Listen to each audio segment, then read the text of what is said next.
यूहन्ना की इंजील और उसका 10वां बाब जो 42 आयात पर मुश्तमिल है। मैं तुमसे सच कहता हूं कि जो कोई दरवाजे से भेड़खाना में दाखिल नहीं होता बल्कि और किसी तरफ से चढ़ जाता है, वो चोर और डाकू है। लेकिन जो दरवाजे से दाखिल होता है वो भेड़ों का चरवाहा है। उसके लिए दरबान दरवाजा खोल देता है और भेड़ें उसकी आवाज सुनती हैं और वो अपनी भेड़ों को नाम बनाम बुलाकर बाहर ले जाता है।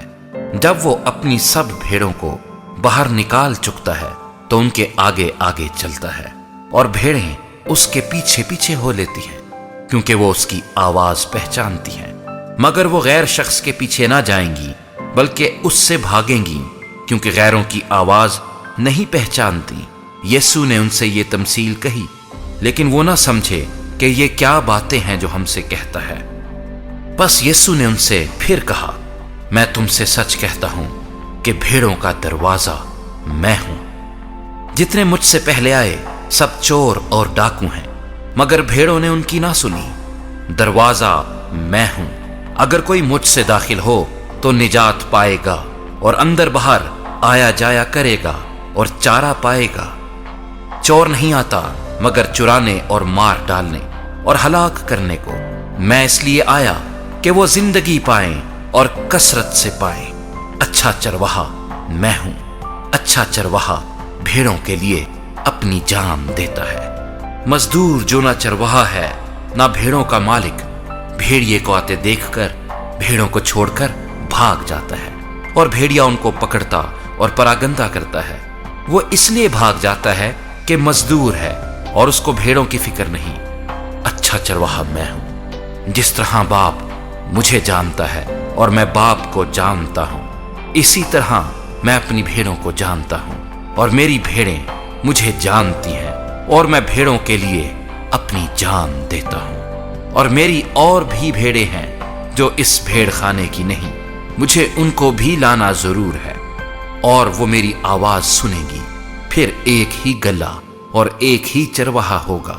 बाप मुझसे इसलिए मोहब्बत रखता है कि मैं अपनी जान देता हूं ताकि उसे फिर ले लूं।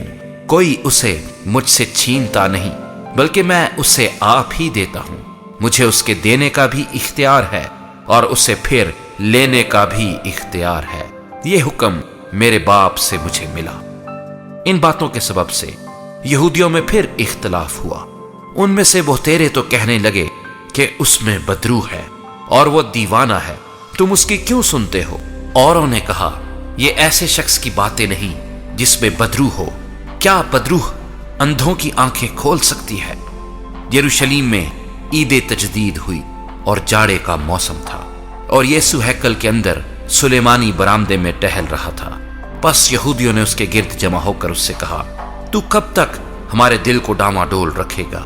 अगर तू मसीह है तो हमसे साफ कह दे। यीशु ने उन्हें जवाब दिया कि मैंने तो तुमसे कह दिया, मगर तुम यकीन नहीं करते। जो काम मैं अपने बाप के नाम से करता हूं वही मेरे गवाह हैं, लेकिन तुम इसलिए यकीन नहीं करते कि मेरी भेड़ों में से नहीं हो। मेरी भेड़ें मेरी आवाज सुनती हैं और मैं उन्हें जानता हूं और वो मेरे पीछे पीछे चलती हैं और मैं उन्हें हमेशा की जिंदगी बख्शता हूं और वो अब तक कभी हलाक न होंगी और कोई उन्हें मेरे हाथ से छीन ना लेगा। मेरा बाप जिसने मुझे वो दी हैं सबसे बड़ा है और कोई उन्हें बाप के हाथ से नहीं छीन सकता। मैं और बाप एक है। यहूदियों ने उसे संसार करने के लिए फिर पत्थर उठाए। यीशु ने उन्हें जवाब दिया कि मैंने तुमको बाप की तरफ से बहुतेरे अच्छे काम दिखाए हैं, उनमें से किस काम के सबब से मुझे संसार करते हो? और यहूदियों ने उसे जवाब दिया कि अच्छे काम के सबब से नहीं बल्कि कुफर के सबब से तुझे संसार करते हैं और इसलिए कि तू आदमी होकर अपने आप को खुदा बनाता है। यीशु ने उन्हें जवाब दिया, क्या तुम्हारी शरीयत में यह नहीं लिखा है कि मैंने कहा तुम खुदा हो?